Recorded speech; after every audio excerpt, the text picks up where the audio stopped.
struggling right there. Which one? So this one right Yes. there. White oak there. Yeah, I'm sure there's some grazing pressure on them from deer. Well, I think it's just the competition is just so great in here. Yeah. White ash grows so fast, and of course the maple does too. Right. Oaks tend to, particularly white oaks, tend to initially spend the first couple of years sending roots down. They don't put much top growth on, and then once they get the roots established, then they're ready to go up top. Got it. But at that point in time, all this other competition's already going up. Right. And so the sunlight. And this field had fescue in it. And there is still a little fescue. It's dying out. Fescue is a really tough competitor with trees. So oaks in particular. The root system? Root system, yeah. Yeah. Interesting, okay. And that's a white oak right there? Yes, that one is white oak. But he's still there. Yeah.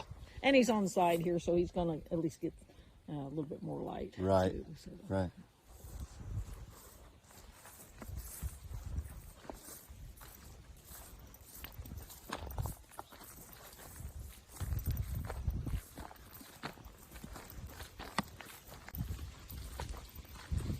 So most of the skinny stuff in there is ash. Yes, it is. So how long will it take before the ash borer gets gets it? So that's the question. Good question. The only thing I can tell you is that it will get it. Yeah. And my hope is that the ash doesn't outcompete all the other stuff that's in there that you'd really like to have so badly that when it does die out, there's nothing left. Right.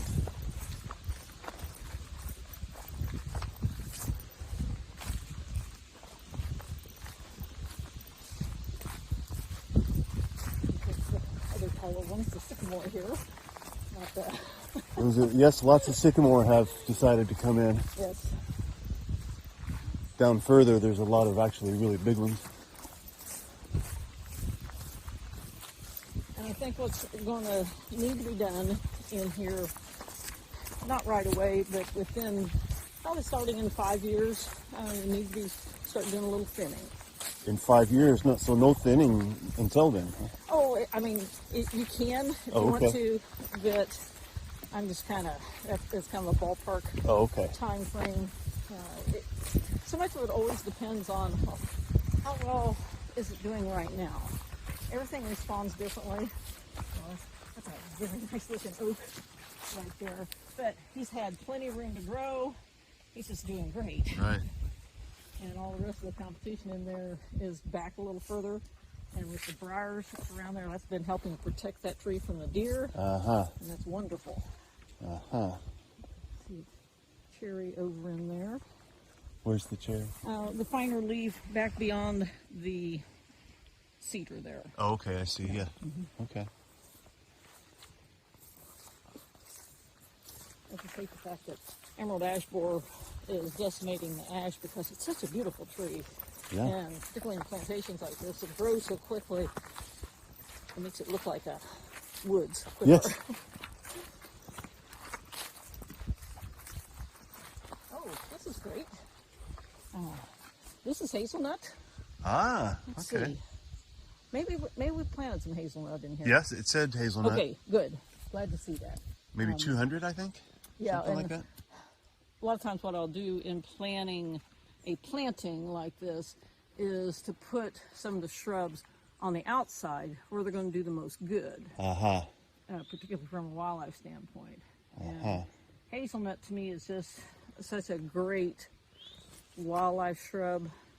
It produces fruit, seeds that humans can consume also. Right. And lots of critters will utilize this too. Awesome. So, and they'll continue to grow. I mean, they're always multi-stemmed like that, which is great because it also provides some cover for wildlife. Awesome. Yes. Perfect. Glad to see that. Now the cedars in here are kind of starting to take over in a few places, and that may be some of the thinning that's going to need to be done if they're competing with some of your better trees. Yep. And then you still got a little bit of, this is Japanese honeysuckle. It is an invasive species. And you can see how it's going up into there. And of course, it's also climbing the tree here. And oh, that's one that sometimes if you have a little pruner with you and you're walking down there, clip that off because it's already impacting the tree right there. Interesting. That's on there, isn't it?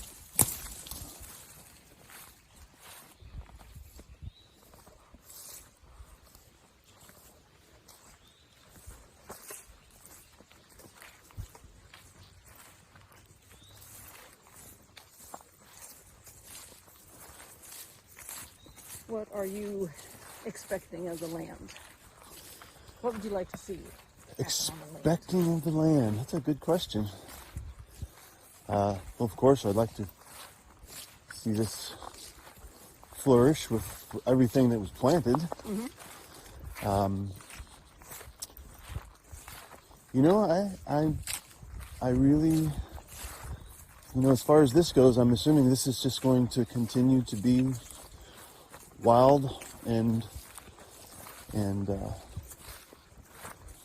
you know, I would definitely have some trails and things through there so we could actually walk through and enjoy it.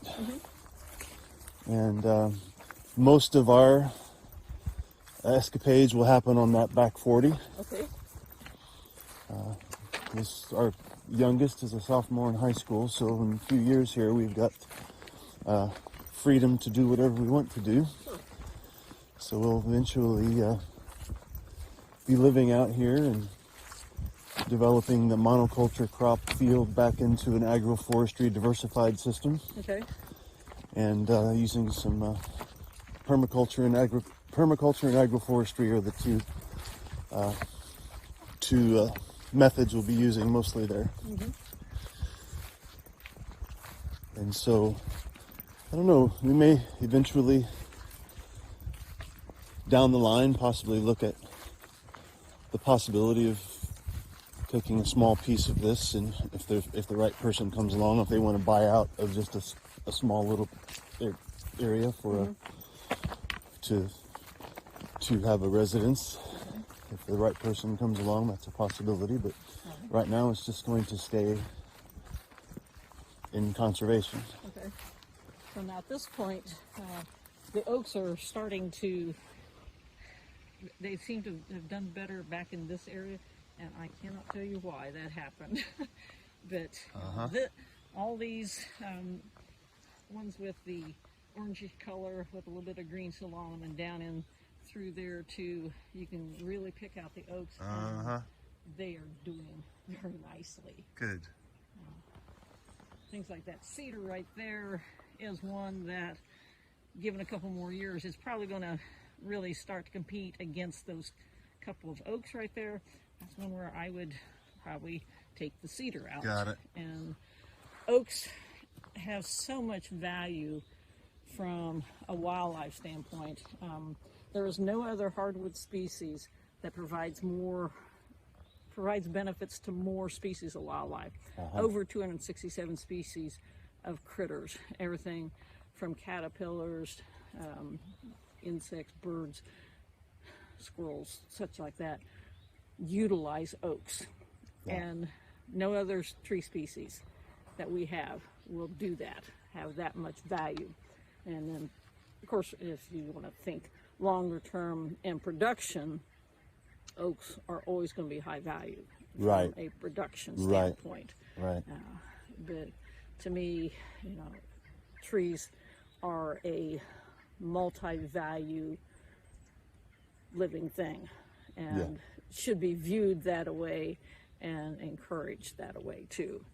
And from a wildlife standpoint in here right now, this has gone from basically a blank slate open field to now it's in that, I don't want to walk through this type brushiness, but the critters, on the other hand, are finding this a delightful area. Yes. And, you know, everything from deer, and I'm sure there's rabbits out here, all kinds of things. Right. And once fruit production of the various species starts to develop a little bit more, then it's going to be even better. Yes. And a lot of this other stuff, this is going to be so much fun for you to watch it develop. Yeah. Because it'll gradually grow out of this brushy stage. It's kind of like a teenager growing out of those awkward years into a nice young person type thing. Yes, succession, I guess. Yes, it is. What that's yes. referred to, right? Yes, it is. But this is the stage where it's just so evident. Right. You know, the first 20 to 25 years, things just change so rapidly. Right.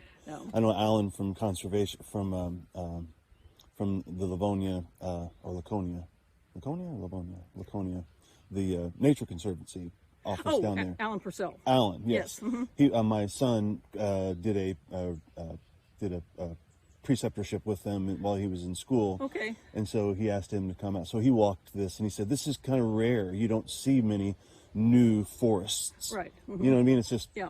it's either, you know, that's just like you said. He said there's a lot of birds that use this for, you know, it's just unique. It's rare, he said, to have a fresh new forest. Right. You And know. from a bird standpoint, having young forests like this is very valuable. I mean, our older forests are valuable too. Right. But sometimes you get less diversity in the bird world in the older forests. And so people who are so against harvesting timber because they want it to stay the same, which it doesn't, because nothing in nature is static. It's constantly changing. And even if we don't do anything, Mother Nature's going to do something. There's going to be a windstorm, tornado, something that's going to come through, ice storm. It's going to take some trees down, and that creates those little openings, allows that young forest to come up and really creates good habitat, and will bring back in some of those bird species that need this. Yes. They can't survive in the older woods. Yeah. So there's a place for everything. Yes. Picture some of the oaks here. This is just great.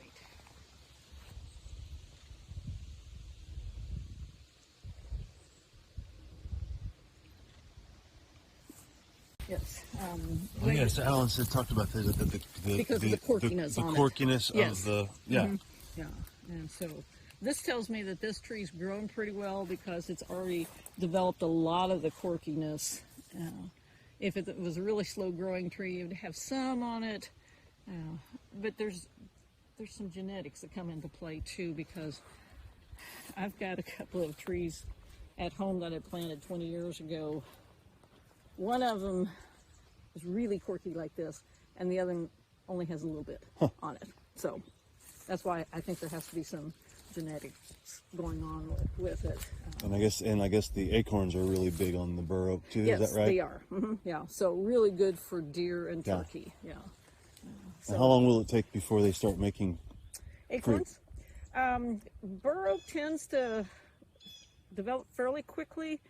Trying to think, the one at home, it was about 12 to 15 years, and it was starting to bear fruit. Okay. Not heavy crops.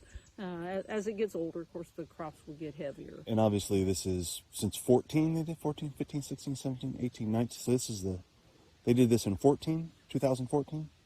14 or 13.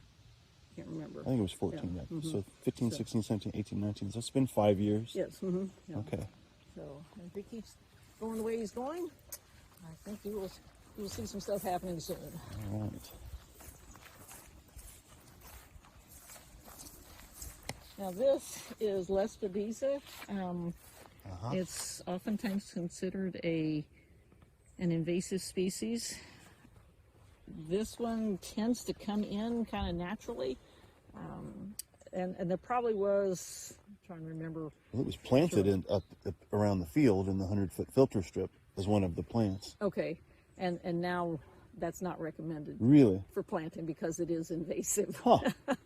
Interesting. Okay. On the other hand, if you saw some of this stuff, their little seeds are already starting to fall out of this, particularly for quail. If you had quail around here, they really do feed And on that. I have heard quail, and that's the reason. It's an upland bird. program. Yes. Is what and what the strip is. Quail, of course, need very, very young forests or more open area. Right. Yeah. Okay, that's pretty easy.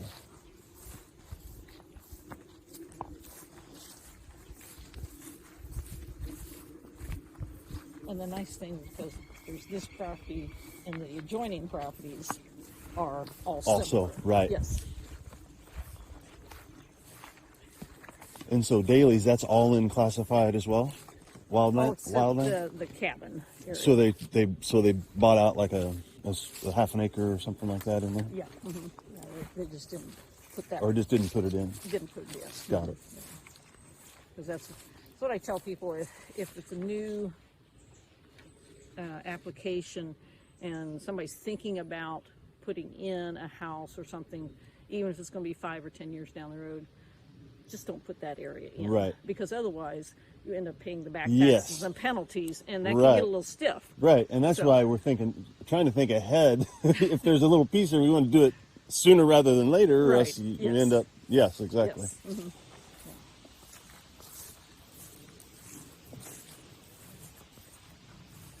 Yeah, these oaks, and of course, got some poplars, and that one down there is just really going gangbusters. So should we do anything with the poplars now, or Again, only it's if one of they're those you kind of look and see, okay, what do I want in the stand? What's competing with what? Right. And make your choices based on that. Right. So right there is an oak underneath there, but I'm thinking that oak is probably not going to make it. Even if you took that poplar off and released everything else, it may not make it. And to have the one reason why when I plan plantings like this, I try to put in a minimum of 3 species. I like 6 or more, Right. if possible, Right. in here. And depending on what the landowner wants, what the site is capable of, and try to more mimic what Mother Nature does. Right. And because, hard lesson learned with EAB. If you've got a monoculture or a stand that is 70 to 90% one species, and then something like emerald ash borer comes along, you've just lost everything. Right. So that's why I'd like the mix of things in here. good? Now, there are sites where I think that you can favor certain species more than others. Right. Like if you had dry ridgetop, that's probably where you want to concentrate on oaks, not so much on maple and beech and things like that. Cherry's not going to do well. It might grow there, but it won't do well. Walnut, again, might grow there, but it won't do well. So if you want your cherry and your walnut, you better be looking down on your lower slopes, on north-facing, east-facing slopes, or down in like a high bottom. We don't want it to be standing in wet with wet feet. Got it. Okay.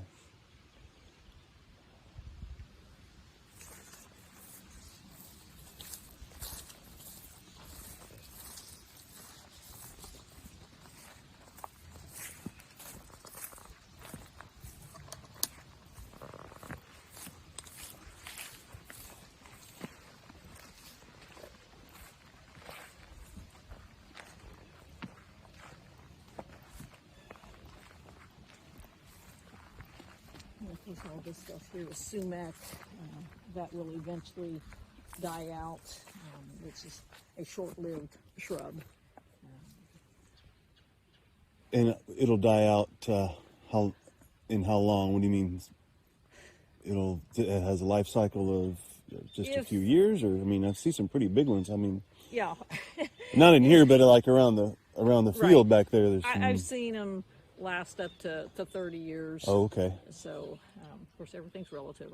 Yeah. I say short time, right. 30 years. In a tree, for trees, it's yes, a short if you time. think of the lifespan of a tree as 100 to 300 years, right. 30 is pretty short. Got it. And as more hardwoods come up, it will also force the sumac to die out quicker, too.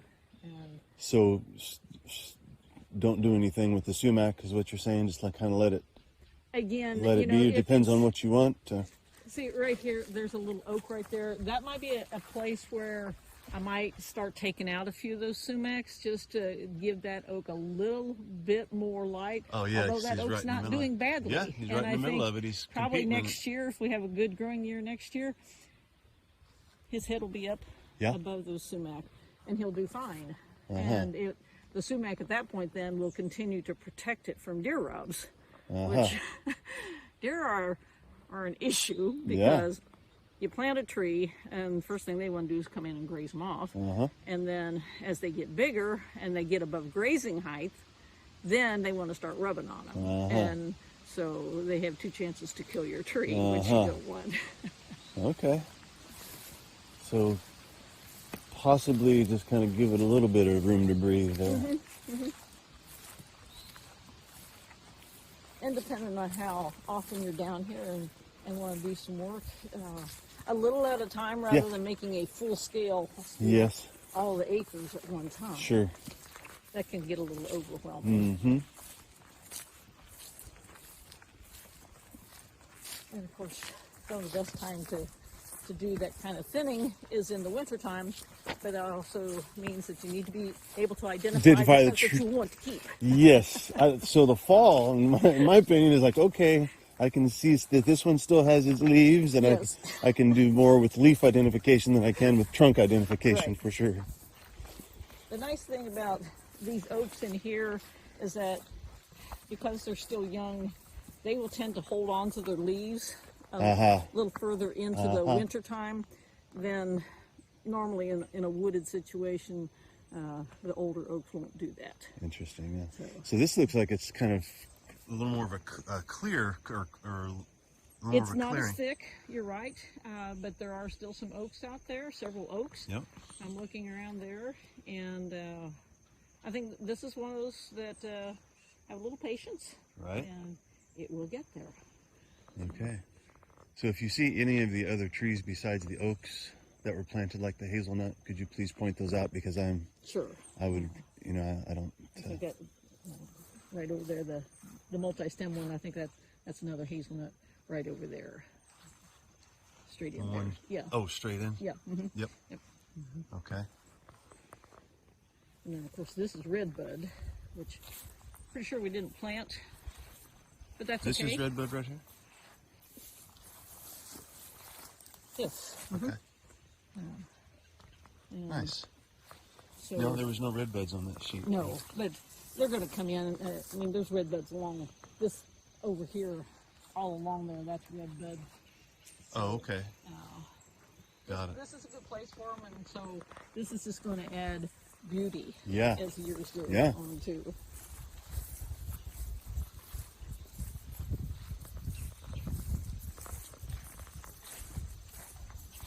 And then you got a sycamore out there in the middle that he's just going gangbusters. And that's probably ones like that, those would be the ones that you want to concentrate and deaden.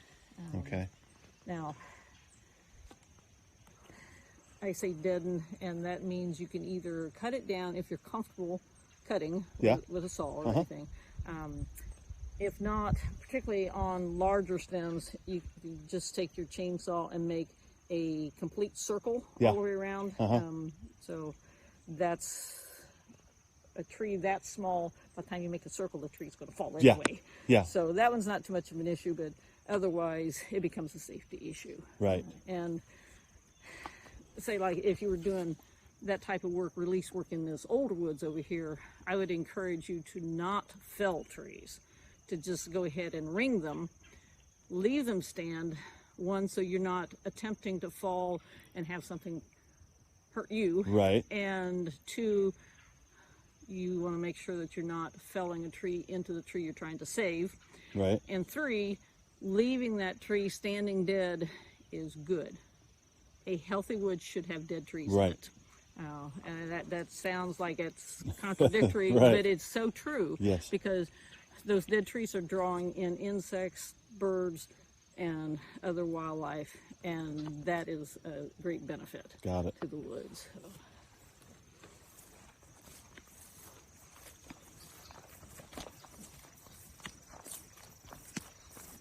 What does this mean? This seems like this plant is growing everywhere. Do you know what that is? This I should. fuzzy thing? I can't think of what it is, okay. Steve. No problem. It's just I see a lot of it. I was just wondering. It is. It will eventually die out of the stand as the trees get bigger. And Okay. stuff. But for right now, they're great pollinator plants. Okay.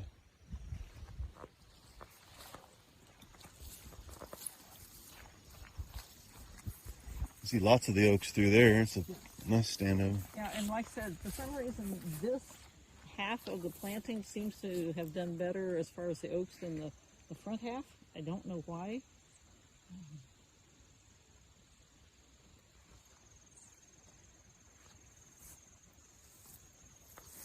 I think there's a lot of micro differences in this field too. I know there's wet area over on that other side.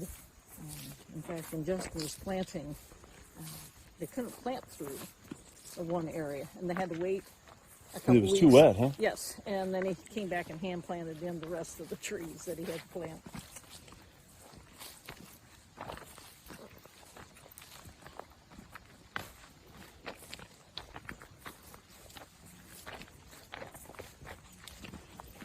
So you're saying any cedars that are causing competition, go ahead and just Yes. take care of them. Right.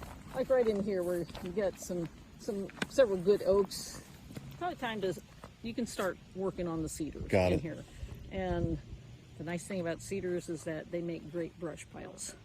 So for critters. So just lay them over. Fell them, and you can either lay them over, or if you want to start piling them into an Okay. actual pile, Okay. do that. Yeah. Okay. Because cedar, of course, takes a long time to decompose. Okay, The right. younger ones will decompose a lot quicker, of course, Right. than older ones. Okay. So the cedar and the sycamore, I think, are going to be your two biggest competitors. Got it. Here. And not the poplar so much, huh? Nope. I wouldn't worry so much about the poplar, unless, again, if it's next to a high-valued oak Right. that you'd really like to have. Got it.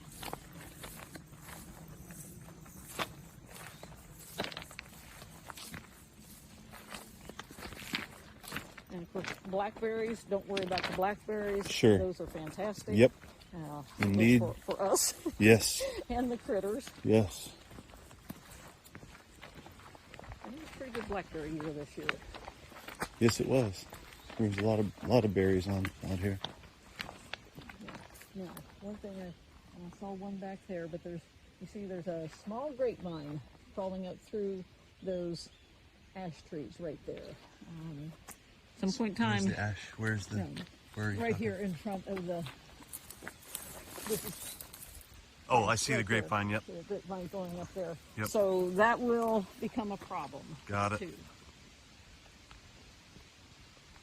Got it. And it looks like that may just be the berry or the blackberries, but it may be a grapevine going over into that oak right there too. I think it is because I see the vine going on over. So take care of all the grapevines as well, and that's mainly well, by at, just. at least the ones on the interior there. If you happen to have one along the edge here and it's not hurting anything, leave it. Because again, from a wildlife standpoint, grapevines are really good. Provide those fruits, and older vines particularly, they're always kind of shreddy. Birds and squirrels will use that, Just use that for nest building. Got it. Okay.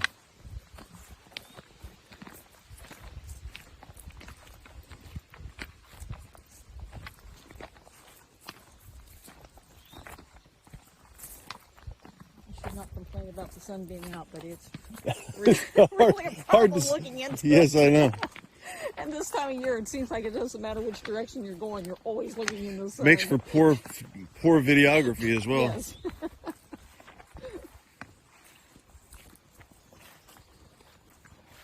Well, I am very pleased with how this has developed in just the last 5 years. Oh, good. So, So you haven't been out here since the planting, or you have? I was out one more time after the Yeah. planting, and of course, every once in a while I drive past too. Right. But Right. when you're driving, it looks different than when you're actually Right, out sure. there walking and looking at it. Okay, so Then this is a volunteer, and this is sweet gum. Sweet gum, okay. So that's kind of up to you. Do you want the sweet gum in there? I'm only seeing that double trunk tree there. What I'm seeing that I don't like is this row of sycamores Right there. Right. I think those are an issue. Okay. But then you got a nice little poplar growing right there too, and even at that, the sycamores are already starting to outstrip the poplar. And of course, poplar's a fast grower, but sycamore grows so much faster. Okay. As I look through there, there are still some of the oaks that are in there, but that competition of sunlight from those sycamores will definitely become an issue. Okay, got it. So the sycamores are on the high list. Yeah, and I suspect what's happened there is that because they do look like they're in a row right there, that's probably where the slit was when they planted, because I've seen this before, that even though the slit closes up like it's supposed to, there's still that exposed soil bed right there, and sycamore seed somehow finds that. Interesting. And suddenly you've got a... So it doesn't necessarily need like a creek or water to flourish. This is wet back in here. It's just pretty much, yeah. Okay. And sycamores don't have to have a huge amount of water. They don't tolerate droughty soils. Right, okay. But this back in here is a wetter soil type. Okay. And what makes it a wetter soil type? I noticed the farmer George said that this field is the last one he plants because it's wetter than his other ones. Yeah. It seems like up on a ridge it would be drier. Maybe it's just more clay and it doesn't. That seems like it should be that way, but I have very oftentimes seen where, because of the soil type itself, there's a hard pan underneath of it oftentimes. So it just doesn't. Which is a natural pan, and then of course farming can help make it harder. Right, yes. Which will not be happening anymore. So we'll be having lots of roots in the ground. Yeah, and this, I believe this is an Apollona soil up in here, which tends to stay a little wetter. Apollona soil. Yeah. And all that stuff, I'll put all that stuff in the plan too, so you have all that. Great, thank you. There'll be a description.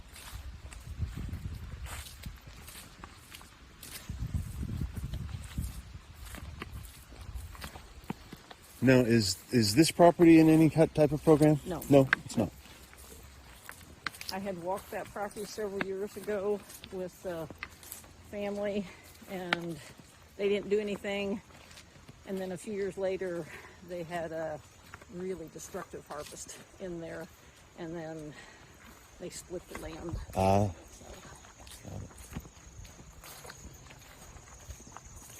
But it looks like they access from they actually use this road. Okay. He mows this, and that's the previous arrangement that they had. Okay. But he has cleaned out his.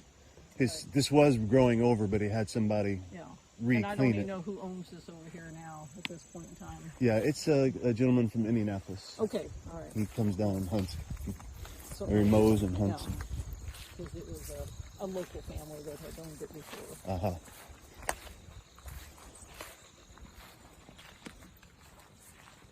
So what's going on here? What's going on here? With all the big pieces of bark. That's interesting. Maybe a tree fell down here? I don't know. I don't see any other evidence. It's the thing. But no. Yeah, it looks like it was kind of thrown there, doesn't it? It does. Oh well. Huh. One of those mysteries we're not supposed to be able to solve, I guess. Again, I'm looking out through there, and the oaks are still surviving. That is wonderful. Some of them not doing as well as I'd like to see them, and others doing just great. So all of the ash, the young ash in there, Well, I think you can probably, again, you start pushing the ash back away from the oaks in here. Because, so oak maybe a 5 foot kind of and really it's them? not necessarily the distance from the stem of the tree back, but it's what's happening up here. How much sunlight is being able to come down. Right. And that's going to change, obviously, the bigger the trees get, right. too. Okay. So, and if we didn't have emerald ash borer to contend with, my answer would be slightly different. But because we can't count on ash as a final crop tree, right, I'm saying that, you know, let's concentrate on the oaks in here and help them as much as possible. Got it. Agreed.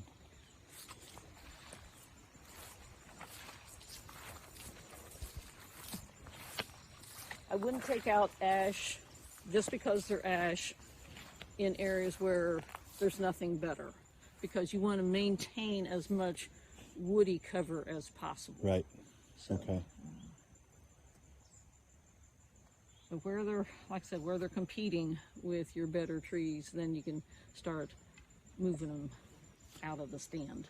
Now, have you seen any evidence of walnut? I know there was some walnut planted in here. Would they be about the same as the oak, or were they slower?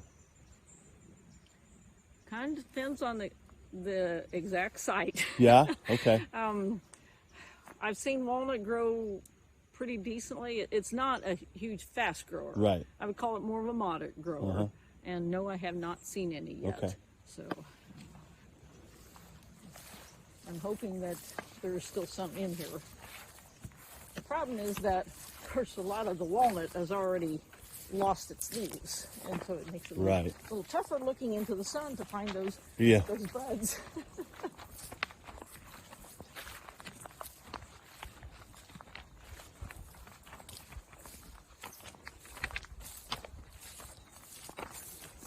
And then here, it's obviously really barren compared to every place else. I wonder what that's all about.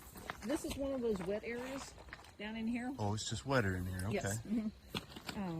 And so that may be an area where you never have really good tree cover in there. Doesn't mean that it's wasted space. Got it. There's still a lot of other plants in there that are going to provide a lot of good benefits to critters particularly. Okay. And one of the reasons why you see so much bur oak back in here, again, because this is a little wetter site. Bur oak is able to tolerate wetter areas. Okay. Then they can handle a little bit of dry, but they do well on more moist soils and sites. Okay. So this is your little hunting shack, or was this already here? This was already here. Okay. It's just a lean-to that we've started putting some basics in. This little, and there's the seed head right there, but you see that little silver stripe down the center there? That's the key identifier. Okay. So got it. And like I said, that's the seed head, and there's lots and lots of seed, tiny, tiny, tiny. And again, the viability of those seeds is so great. Interesting. So you said they can lay up to 3 years and still germinate. Yes, and potentially up to 10. Interesting. So this is a lanthus, or tree of heaven. This is on about halfway down the trail on the east. And on this one, don't wound it at all. Don't cut it, don't wound it. Yeah, because as soon as it's wounded, it will shut down a chemical bridge to the babies, because it spreads by seed, but more importantly, it sends out root runners. And here's a little forest back here of it.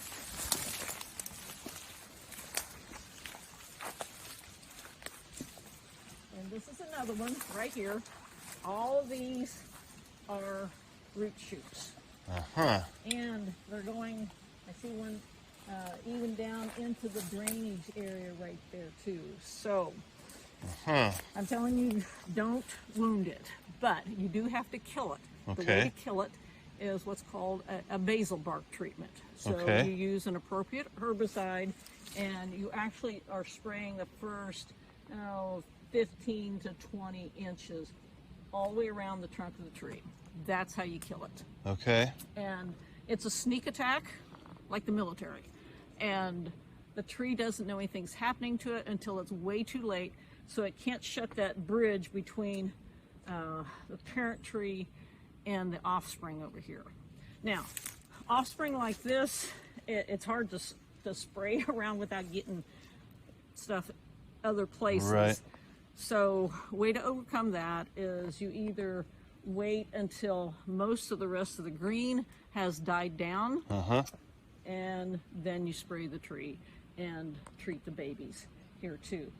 Or if these are small enough in the growing season, this one's a little too tall, but if it's like this size and lower, you can actually do a foliar spray of just glyphosate. Okay. But again, you're going to have off-target damage to anything green around there. Okay. So Garlon is the best way to kill this. Garlon? Garlon, Okay. yes. And what I will do when I send you the plan, I'm going to send you a sheet that was put together by the Southern Indiana Cooperative Invasives Management Group. Okay. That tells the timing of how to treat and when to treat and what to treat it with. Okay. So, but this one is, up until about 10 years ago, the only time I'd see Ailanthus was in town, because people would plant them because they're very, very fast growing trees. And there are males and females. Most of our hardwood trees in Indiana have both the male and female flowers on the same tree. Persimmon's an exception. That's why some persimmon trees never have fruit on them. Same way with the Ailanthus. The female will have seed on it, and it's a huge amount of seed. Right. And the males obviously won't. Okay. So, but they both, male and female, do spread by root runners though too. So they are very obnoxious, and it's critical to the health of the woods to eliminate them from the woods too. And if you kind of start recognizing this bark pattern, in this time of year, you look up there, it looks like walnut leaves. Yeah, that's what I thought. It looked like a walnut. The leaf, a walnut leaf is going to be about this long. A Ailanthus leaf can be twice as long. Okay. But it's still that compound leaf, like walnut, but it's just going to be extraordinarily long on it and stuff. So the other thing you can do too, if in doubt, and always do this carefully, is smell that. Kind of obnoxious smelling. Some people have described it as rancid peanut butter. And another reason to not cut the tree and handle it too much is because there is a chemical in here that, for some people, it can actually affect the cardiovascular system. There was a report, and it's now been about 12 years ago, in the AMA about, I can't remember if it was in Cincinnati. The city workers, arborists, were working, and 3 young men, at the end of the day, 2 of them felt very, very ill. One became critically ill and actually died. Wow. And what it was is that it was the sawdust getting on the skin and being absorbed through the skin. And so there have been reported deaths. Most people, it's not going to be that much. But okay. What's the name of the what's its name again? Ailanthus. Ailanthus. Yes. Okay. Or Tree of Heaven. Got it. More people remember Tree of Heaven. It's also the tree that was in the book A Tree Grows in Brooklyn. Okay. No, I don't know that. The parable being is that I think it was a young girl looking out her apartment window, and of course Brooklyn, concrete and brick everywhere and stuff. Nothing green except this one tree was literally growing out of the base of the building and breaking up the concrete. So to me, that's a bad thing. But she was looking, she could look out her window and see this one green living thing, and it was so tough that it could get up through there. It inspired her to, you know, maybe I can do something with my life. Right. So, maybe I can be tough too. Yes. Okay. Well, that was a good find. Thank you. Well, good in the fact that you need to see it, but bad in the fact that it's here. So if you see it in one place, it's probably you need to keep watching. Keep watching. In other places, yeah. So those leaves are probably the best telltale as far as looking through the forest. That, and like I said, the other thing too is that on the trees where you see that it's already losing its leaf, see how thick the branches are on it? There's not a lot of the native trees that are quite that thick. And to me, they kind of, they're stiff and kind of stark looking, angry looking, and maybe that's me putting emotions on the tree. Right. Okay. Maybe it's because I get angry at the tree. Right. But it does start to have kind of almost a diamond type patterning on the bark too. I can pick these things out in the wintertime without absolutely no problem. Right. But you have to get used to seeing them, of course. Okay. Like anything else. And I always feel bad about telling people about stuff like that, because you kind of have to, you concentrate on some of the bad stuff and telling people you got to get rid of this, you got this, you got that. Right. But it really is all because you have to do that to improve the health, so you get better. Now, you're a doctor. I don't know a doctor of what. Doctor of chiropractic. Okay, so I'm hoping that these things are correlating very well with you. Oh yes, yeah. I'm very interested in the connection between what happens with nature and what happens in the body. You know, especially since this opportunity to work with the field and regenerate the microbial balance of the soil. It's like the same thing with our guts, and our bodies have to have lots of diversity in them, or else we run into trouble. You know spice food? I do. I have seen this. This yes. is a scratch and sniff or bend and sniff, and very sweet smelling. Yes. I've been told, and I have not done this, but I've been told that in the springtime you can clip the smaller twigs here, steep them, and make a tea out of it. I've seen spice bush as like some kind of medicinal. There's got some kind of value, medicinal value. Oh, there's so much medicinal value out here in the woods that I think several generations ago, our ancestors, the Native Americans, you know, they're relying on this as their pharmacy out here. And we've gotten away from that because it's like, oh my gosh, no, we've got to make chemical means, stuff like that. And I starting to see a little bit of a swing back to, although sometimes it's, well, if it's natural, it's the best. I don't believe that either. No, but I do think that there are stuff out here in nature that we need to be utilizing a little bit more. And I'm glad I wasn't standing here when that one came down. And that wasn't here, and then next time it came out, and then it was. Ooh. So I think this will be our path to the other. If you want to go on up to the other. Pretty sure this is the one.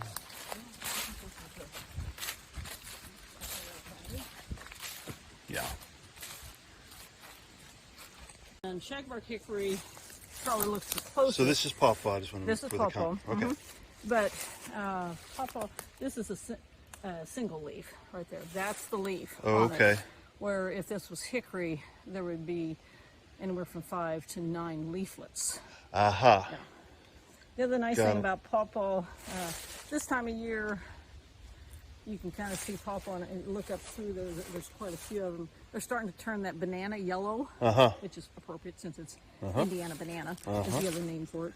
Right, and that's that kind of that smell you get whenever you, if you break it and smell it. There's There's like a green pepper smell to it or something like that. More pepper.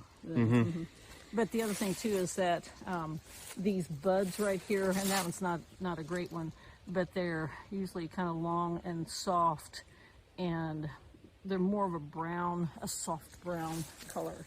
Nothing else has a bud that looks like that. Okay. So in a few more weeks when all these leaves are gone, look at the bud and you see that long, and you can feel the softness to it too. Okay. Kind of a velvety feel to it. Okay. Good. I thought so. And how many of these make fruit? Not going to set fruit. When I see pawpaw setting fruit in the woods, it's because there's a little bit of an opening. So it needs more sunlight. Needs a little bit of sunlight. Doesn't need full sunlight. But that's why the ones on the edge are more likely to. And got it. The other possibility is that the pollinator, which is one type of pollinator, or the type of fly that pollinates these things, they may not be able to, they may not be finding the stuff down in the woods, but they can easily find the stuff along the edge there. Had an old gentleman, quarter century ago, up in Brown County.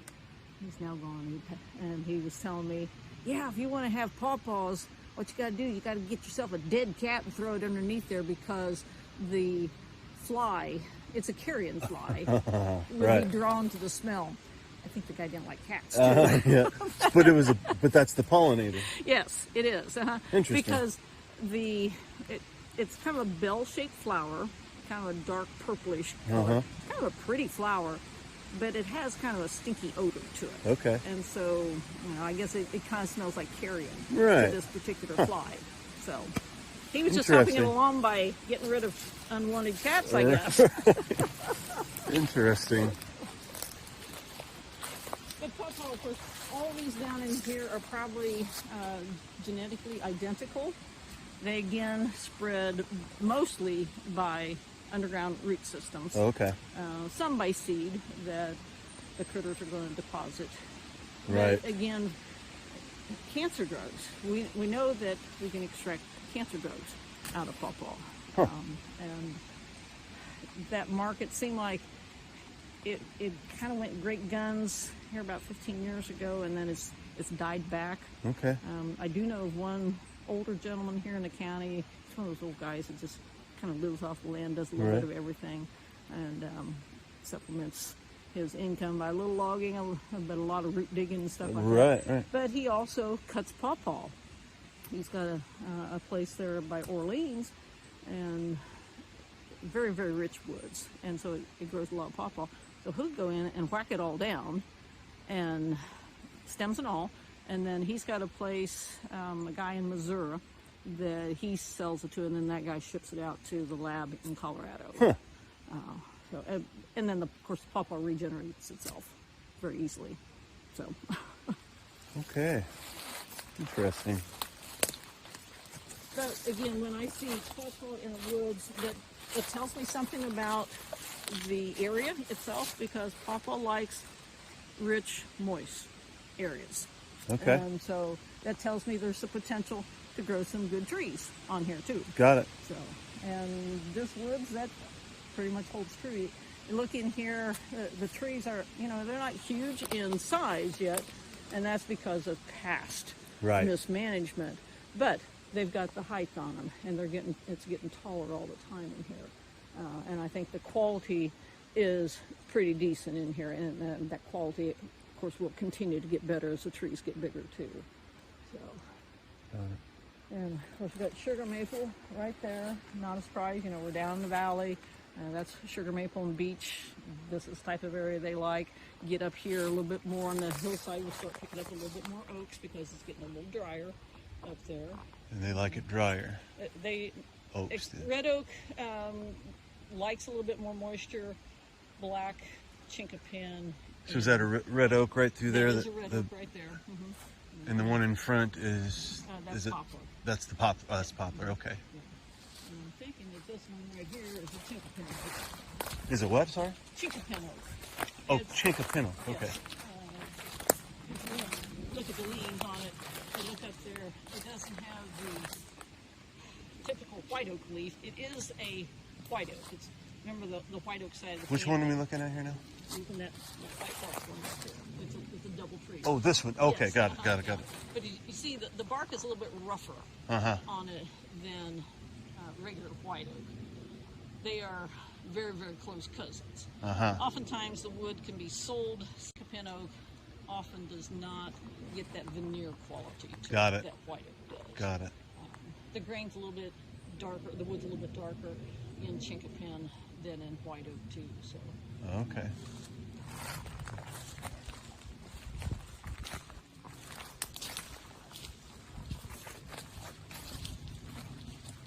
Lots of pawpaws in here.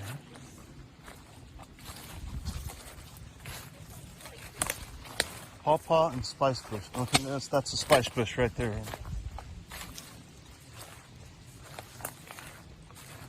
You found the road and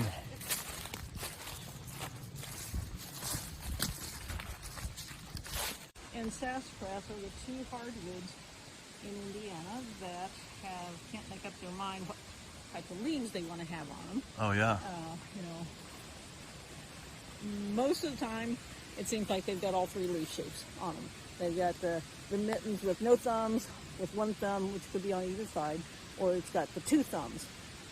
And this one is just the mitten with no thumbs on all those leaves up there. I don't see any that have a thumb on the leaf, but that is mulberry. Mitten with thumb. So they're like that. On the bottom, there would be a little. On the side. Or just on the side of Yeah, it. Okay. yeah. Interesting. All right. Well, that's good to know. So that should make a little bit of fruit then, huh? It should. Yep. Even if it's in the woods like this, it doesn't matter, right? Right. For mulberry, Yeah. they do whatever they're going to do, no matter the what. purple of it. And first, I mean that's an extraordinary sized leaf. Right Yes. there. That's a little That's abnormal. amazing. But I think part of it is because this tree is in the understory here, and all trees will do that. If they're in the understory, they're really struggling to survive. They're going to create these trees. Yeah, give me as much light as possible, Yes. please. Yeah. I picked up sycamore leaves that you can hold over your head like an umbrella. This is our trail up to this. Tell, So it's black gum Yes. with the red leaves. and black gums normally will turn red in August. Uh-huh. A normal dry year, but up through August it wasn't dry. Now, right after that, it became dry, and so this year the gums are later in that. Okay. And it's like even poplar. In 2012, the poplars and the gums turned color by July 1st to August, and were actually dropping their leaves, and people were petrified that the trees were dying. That's a tree's response to stress, and they literally shut themselves down. Now, they suffered damage because it was too dry, but they didn't. Most of them didn't die. Right. There were areas where there was some mortality, and even down here in Orange County, I found some mortality on it. Interesting. But every living thing has a built-in response to something else, as you know. So Yes, ma'am. I usually spell it Chinkapin. Chinkapin oak. Some people spell it with a Q in there Right. instead of the K. Gotcha. And this is just before the entrance to Jay's field, or Jay's new tree planting, I guess. Be planting under any government program, like your piece. Okay, so he didn't do any planting under any government program Right. on this. Okay. Now, he did do some planting. Right. So a lot of these oaks that are in here, he just did that on his own. Okay. Just to kind of supplement things, get more oaks back in to the site. Because Okay. you can see it was an old field. It was just naturally going through succession. Why a lot of the cedars are in here. We got dogwoods and the sumac in here. So that's why you find some oaks in here, is because he planted them. Okay, so this wasn't planted through. I mean, he didn't buy trees through the government or anything like that. No. He just said, I want to put this in. He did it on his classified." own. Yeah. Okay. Now it qualified for the classified program because of the vegetation that was already out here. Got it. Because part of the Classified Forest and Wildlands program. The wildlands end of that is areas that have vegetation that's conducive to good wildlife habitat, and or it's being managed for wildlife habitat. Okay. So this one already qualified, but again, he wanted to get some diversity in there quicker than Mother Nature was going to be able to do. Got it. So the only thing you know for sure that he planted in here is the oaks, or do you know? I think there was a couple of other things too. I'd have to go back in my notes to look and see. That would be good to know as far as Jay goes. That's what I'm trying to videotape. In the plan, there's a section that says past management. Okay. And so that's why I'm always glad to have the landowner with me. If they can tell me something about what they know of the land. Right. And then I capture that in the original plan. So in the reinspection plan, I bring that stuff forward. Got it. Particularly since we've got a new owner here. Got it. Okay. All right. So there's nothing really besides just to walk through here and see if there's anything else coming up that's right. And I guess we could walk on through and then walk out to the road and then back over if you want to do it that way instead of backtracking. That's fine. That way at least we can walk a little bit through here. Sure. And I think he was cutting down some trees, or maybe this was. Yeah, I think this was our friend down in the valley. I know he took some. So what was he doing with them? You know? Burning them. Oh, okay. It was a bonfire. He just needed a few. He needed a few. He cut them and let them dry and then we have every solstice we usually have some music down there and have a camp out. Sure. I don't think this was here the last time I was here. Probably not. I think Brian had that here. They were hunters for sure. Cedar apple rust, sorry. Cedar apple rust, no. Yes, okay. As the name implies, it takes two hosts, a cedar tree and apple trees. Okay. And so, almost 100 years ago, when there was a lot more orchards around, people would go in and eliminate all the cedar trees because the rust that forms on cedar tree then would infect and affect the apple trees. Right. Doesn't kill the cedar trees. It has a really bad effect on your income if you're relying on apples. So rust is a type of fungus, or a... Yes, and it's the coolest looking thing.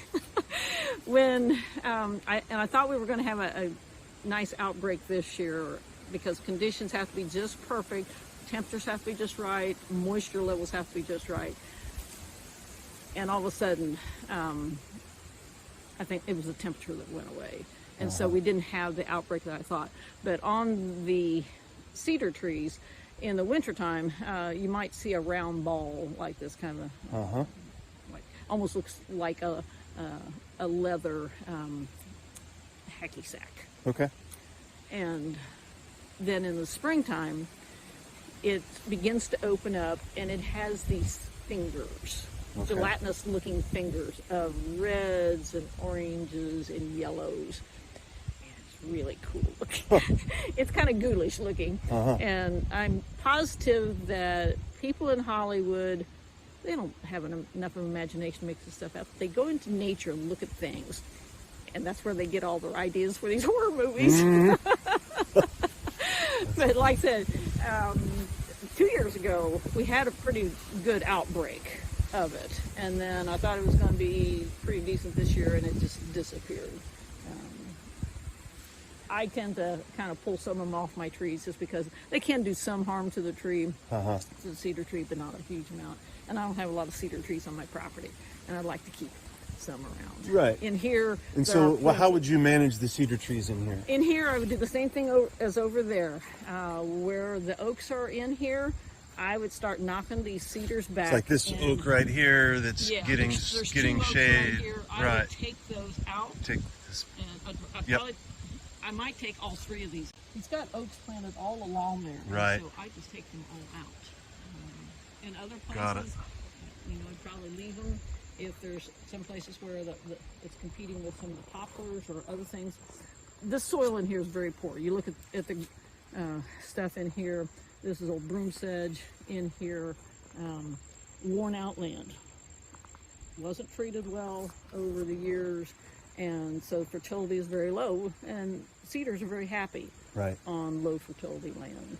And I know that Jay will probably want to have the possibility of having at least some piece where he could start regenerating some soil too. Start plant something to start regenerating. You know, and so he'll probably take out a portion and well, try it depends to on what he wants growing. to do. Right. We may be able to work with him on that and keep it in. Oh, okay. Now, if he's wanting to put a house, a structure, no, we can't do that. Right. But to regenerate completely, take the trees out, rebuild your soil, particularly if it's using stuff like what you're talking about planting that's going to be good for wildlife. Right.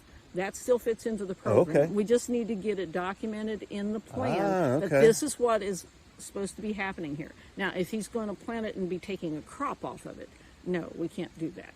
Got it. Understood. No. Okay, well that helps. So, very good. But if he's just concerned about he's wanting to rebuild the soil a little bit, we can do that. Okay, got it.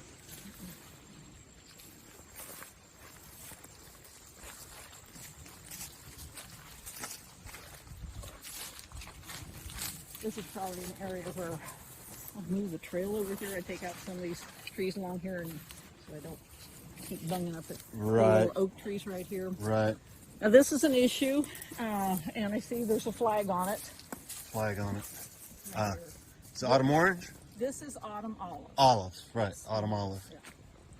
And so I know that I had discussed this before with him to kill these, and I suspect that's why the flag's on. Right. Got it. Autumn olive is one of those plants that, probably at least into the mid-90s, government agencies such as my own, federal agencies were all recommending people to plant autumn olive for wildlife.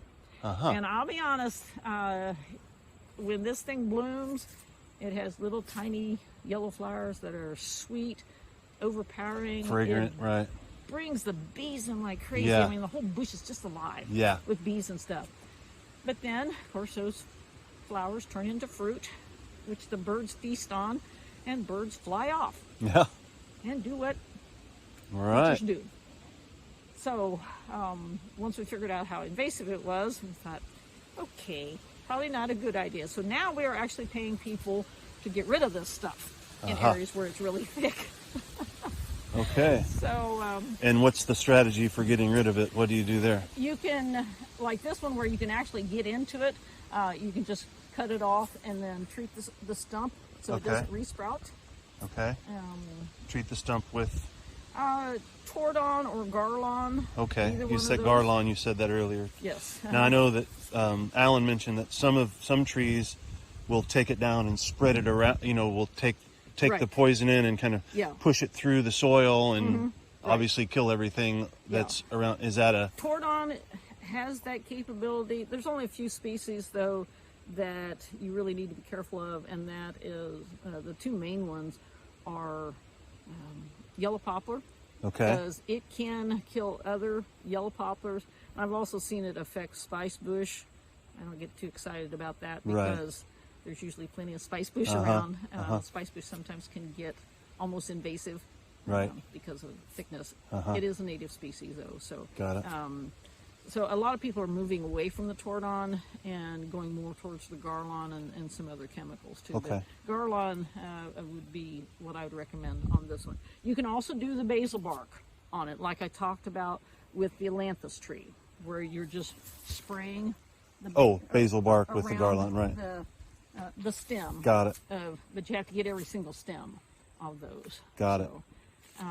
Okay. My husband was doing some brush management work for a guy from Jasper this summer, and he took the weed eater and put did it have a chainsaw head on it or just a brush head?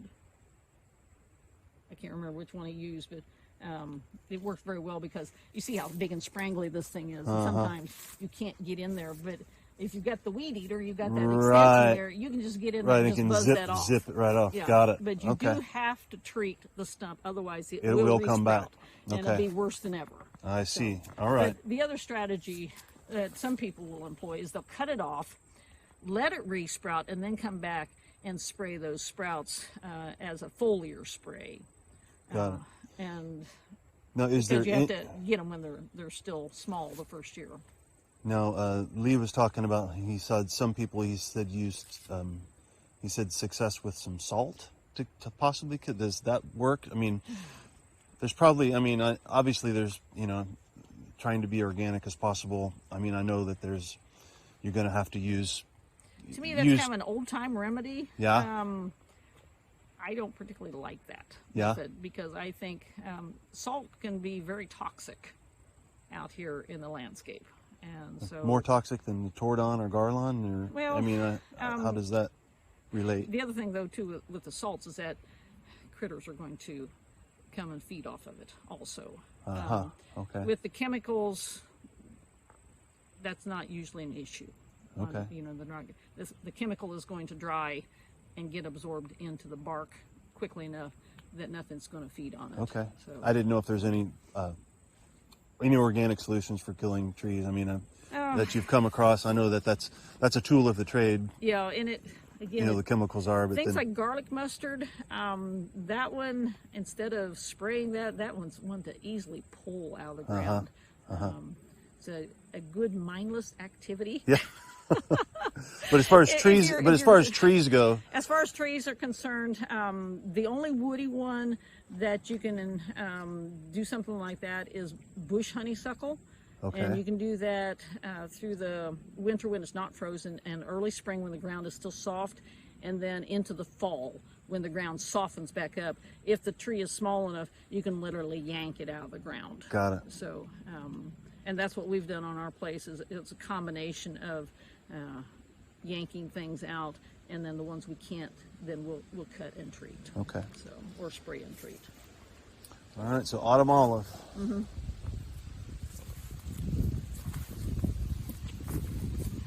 20 years ago, I don't feel like I recommended using chemicals that much, but we also didn't have the invasives that we've got now. And it's, in some ways, it's kind of forced us more towards using chemicals, but there's also research showing that, okay, this one's a little too harsh, so maybe we can do something else that's going to have less impact on the environment. And it's a continual learning process. Yes, of course. I'm just always concerned about water supply and and yeah, and most of the chemicals that are used in forestry applications around here are not going to translocate, and you don't really have to worry about it getting into the water system. So it's just enough to get down into the roots and right, and just make sure the tree doesn't come back. Mm-hmm.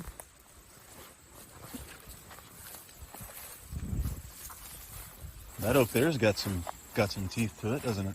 And I don't know if that's one that he planted. I'm thinking that it's not, because this one's a black That's oak. pretty big. Yeah. I'm thinking, see, we're very close to the edge here too, right? And we're picking up some pin oak in here too. That big one right there, and because you see the leaves are totally different on pin oak. It's really long and smooth on the edge there. Okay. So that's pin oak. I don't see a lot of pin oak. So it doesn't look like a classic oak leaf, really. It doesn't, but it does look like oak bark in there. Well, you can see kind of, some of them start to have that. Oh, they kind of curl and create the shape a little bit. Right, but it's still what we would call a smooth margin on there. Okay. So. Pin oak. Yes. And what's this one? And this one is black oak. Black oak. Yes. Okay. Mm-hmm. Two sides to the oak family. There's the white oak side of the family, and then there's the black or red oak side of the family. And so cousins on both sides, but then both sides are cousins too. And the way to tell the difference between the red/black oak side of the family is that the leaves on all those trees, which include Shumard oak, let's see, cherry bark oak, of course black oak, red oak, scarlet oak, is that they will always have these little bristle tips on the points of the leaf, like right there, that little bristle tip. Okay. Now on white oaks, you're not going to have that. So they may not be exactly classic white oak shape, like the pin oak over there. Obviously, looks totally unlike an oak leaf. But if you look, if you have those little bristle tips, you can at least put it on one side of the family or the other. Okay. The other difference is that the white oak side of the family, it takes 1 year for the acorn to mature. So it sets fruit in the spring, and the acorn is mature in the fall. Okay. With the other side of the family, the black and red oak side, it takes 2 years.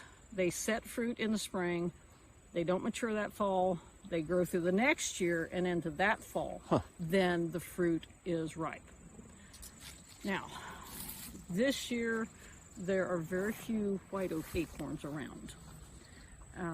And that was because I think we had a late frost at the wrong time. So just because a white oak tree doesn't have any acorns on it doesn't mean that it didn't try. It tried, but there were other factors there that affected it. Got it. So,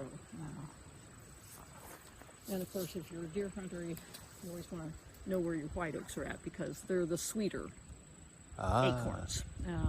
The black oaks, red oaks, scarlet oaks have more tannin in them. And so the deer will eat them, obviously, but they're going to hone in on those white oaks first. And if you're a hunter-gatherer and you need to gather, and when you want to make flour, you probably want the white oak flour because it'll be a sweeter. Yes. And the other thing with white oak is that as soon as that acorn drops to the ground, within a couple of days, it starts to break radical. In other words, it starts to send out a root. So they do that immediately upon falling. The black oaks, red oaks, scarlet oaks, they lay there all winter if the critters leave them alone. Right. And then if they're still there in the spring, then they will start sending down roots. So that's an interesting. Those are differences between the two sides of the oak family. Right. But again, it's just a strategy for survival.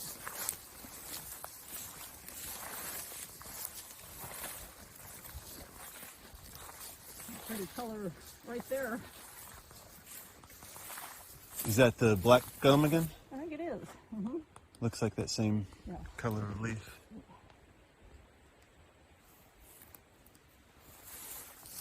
It says broom sedge, worn out soil. And apparently there is a native broom sedge, and then this one that is not native. And I'll be honest, I can't tell the difference. Okay. I didn't even know that until a couple years ago. I was out with the wildlife biologist, and he's really a plant guy.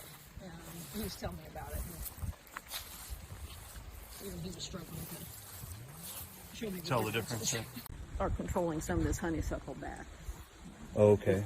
Because you see how it's draping up in the trees here and stuff. So the honeysuckle along the woods line. Yeah.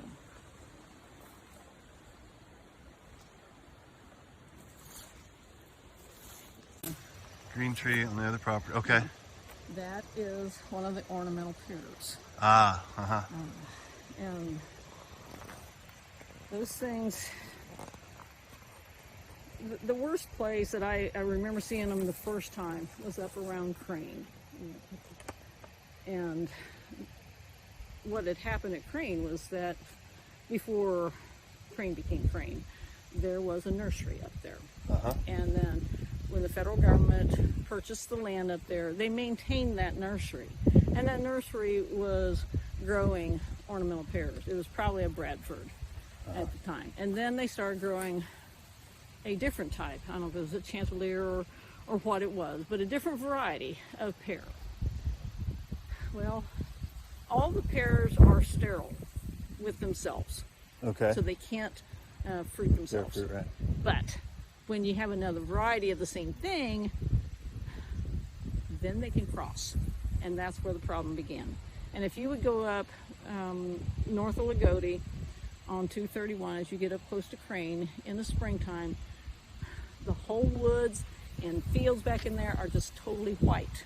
The same situation happened in Jasper when they built Walmart on the other side where it's at now, and then they built Home Depot. Home Depot put their garden center on the south side of the building.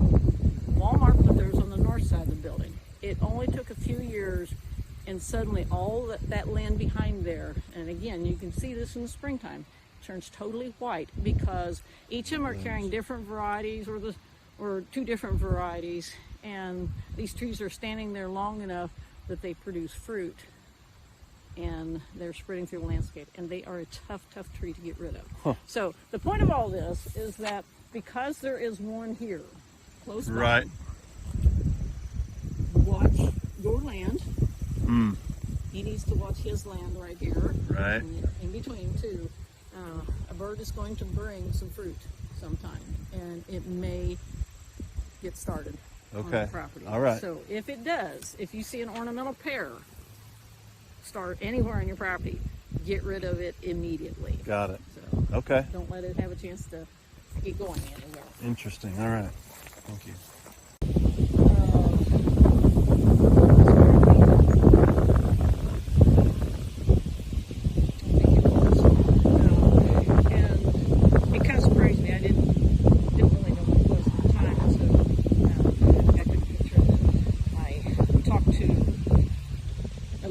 Very sharp on plant identification, and she told me what the differences are, but unless I see the leaves on them, I still don't know if it is. Okay, and so do we need to do anything with it? It's just it's a native?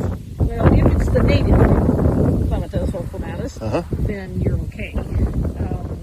I don't think it's going to crawl all over. I don't think it really hurts that much. I mean, you kind of see it's kind of going up in the trees, but it's an annual, so it dies back. Got it. And then, well, it's not an annual, I guess, but it does die back. Okay. So it doesn't seem to hurt a lot. I would probably, like in that little oak back over in there. Right. It's actually kind of pretty. There's all those little balls in there. I'd probably cut it out of the oaks. Right. Okay. So. And all these, those are still the ash with the leaves on them here? Yes. Okay. All right. Yeah. All that tall stuff out there, those are all ash. Yeah, they do grow tall quick, don't they? They do. Yeah. I mean, it's almost dog ear thick out in there. So I still haven't answered your question about whether there's any walnut. I haven't seen anything yet. Yeah. Okay. I suspect there's still some out there. Right. Well, once we get in there in the springtime, we start seeing things again and clear it out a little bit, we'll be able to see a little bit more. Because our goal is to go in and start making a little bit of space in there, so as we can at least walk through it, or have a walking path through it. Whole stuff. Okay. It's a